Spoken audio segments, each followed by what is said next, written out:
Twongeye kubaha ikaze abakunzi ba ON Empire aho muri mu bice by'igihugu bitandukanye. Ngiye kuri mikoro cyari Active Obed. Reka utere agatebe ubundi twinjirane mu kiganiro nk'ibisanzwe tumenye ikiriho mu makuru y'iyobokamana hano mu gihugu cyacu cy'u Rwanda. Uyu yitwa Joshua Ishimwe wamenyekanye ku izina nka Josh Ishimwe, ari naryo zina akoresha ku izina ry'ubuhanzi. Uyu ni umuhanzi uririmba akora mu njyana ya gakondo, ariko akaririmba indirimbo zo kuramya no guhimbaza Imana, ari nawo umwihariko we agira ku buryo utapfa kumwitiranya n'undi wese. Josh Ishimwe yashyize umukono ku masezerano yo gutaramana na Gahongayire i Burayi, umuhanzi mu njyana gakondo. Josh Ishimwe ari mu myiteguro yo kujya gutaramira mu mujyi wa Bruxelles mu Bubiligi, uruhererekane rw'ibitaramo Ndashima Live Concert. Aline Gahongayire agiye gukorera mu bihugu bitandukanye byo ku mugabane w'u Burayi. Niba utarakora subscribe nuyikande kugira ngo tubane mu biganiro by'ubutaha, kandi nawe wayikoze tukomeze tugushimire. Imana ibaha umugisha. Ni kuri uyu wa kabiri tariki ya 4 Gashyantare 2025 nibwo Josh Ishimwe yashyize umukono ku masezerano na kompanyi ya Team Production kugira ngo azabashe gutaramira muri kiriya gihugu mu gitaramo cya mbere azahuriramo na Aline Gahongayire. Josh Ishimwe wamamaye mu ndirimbo zinyuranye nka Reka Ndate Imana Data yashyize umukono ku masezerano ari kumwe na Aline Gahongayire ndetse na Justin washinze Team Production. Iyo kompanyi ifasha abahanzi gutaramira mu Bubiligi, ni nayo yafashije Bwiza na The Ben kuzakorera igitaramo muri kiriya gihugu kwa 8 Werurwe 2025. Ku bakunzi b'umuhanzi Bwiza ndetse na The Ben, aba ni abanyarwanda bakora n'ubundi ubuhanzi bafashije benshi. Ku bakunzi babo mukomeze mwitegura iki gitaramo.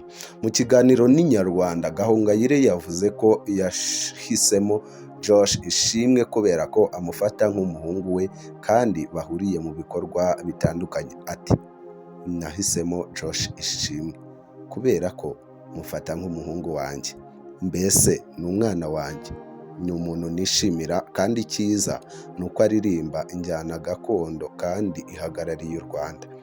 Ni byiza yuko nanone tudatakaza umwimerere wacu. Gahongayire yavuze ko asanzwe aririmba injyana zinyuranye zirimo blues ndetse na jazz, bityo yarakeneye umuntu bazakorana wa gakondo. Akomeza ati, mu bakristo tugomba gukomeza umuco wacu w'u Rwanda.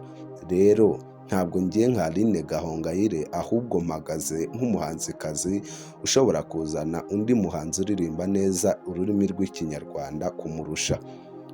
Muri bimwe rero byatumye mpitamo Josh nacyo kirimo.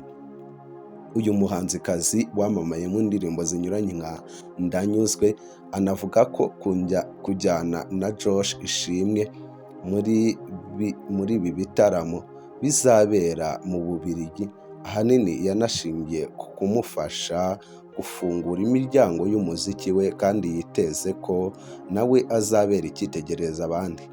Ati, kubiba muri Josh Ishimwe nta kosa ririmo.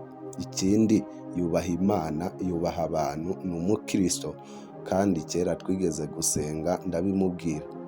Josh Ishimwe yinjiye mu muziki afite umwihariko kuko akora umuziki wa gospel ivanze na gakondo nyarwanda, biri mu byatumye mu gihe cy'imyaka 2 ishize yarakunzwe. Uyu musore yagiye aririmba mu bitaramo by'abahanzi yabaga yatumiwemo. Josh Ishimwe avuga ko mu mwaka w'2000 aribwo yatangiye urugendo rwo gukorera Imana binyuze mu kuririmba muri korali y'abana mu rusengero, ariko icyo gihe ntiyari azi ko ari umwuga ushobora kumubeshaho mu buzima bwe bwose. Uyu musore w'imyaka 25 y'amavuko yanyuze mu matsinda atandukanye y'abaramyi, ari nako akuze impano ye yatangiye kugaragaza kuva mu myaka 2 ishize. yanyuze mu itsinda Urugendo Music kandi yakoranye bya hafi n'abaramyi barimo Ivan Ngenzi na René Patrick bamufashije kwisanga muri muzika. Josh Ishimwe mu 2021 yabwiye TNT ko yabashije guhuza indirimbo zihimbaza Imana na gakondo bifashijwemo n'abahanzi nka Ivan Ngenzi.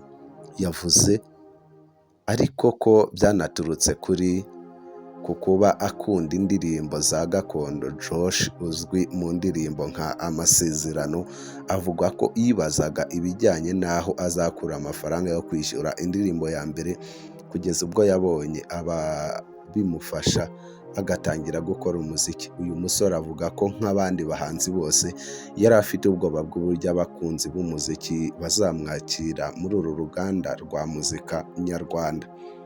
Njye kuri mikoro ndacyari Active Obed, iyi ni ON Empire. Tubashimiye kuba mwarahisemo kudukurikirana. Reka tubane mu kiganiro cy'ubutaha. Uwiteka abagirire neza.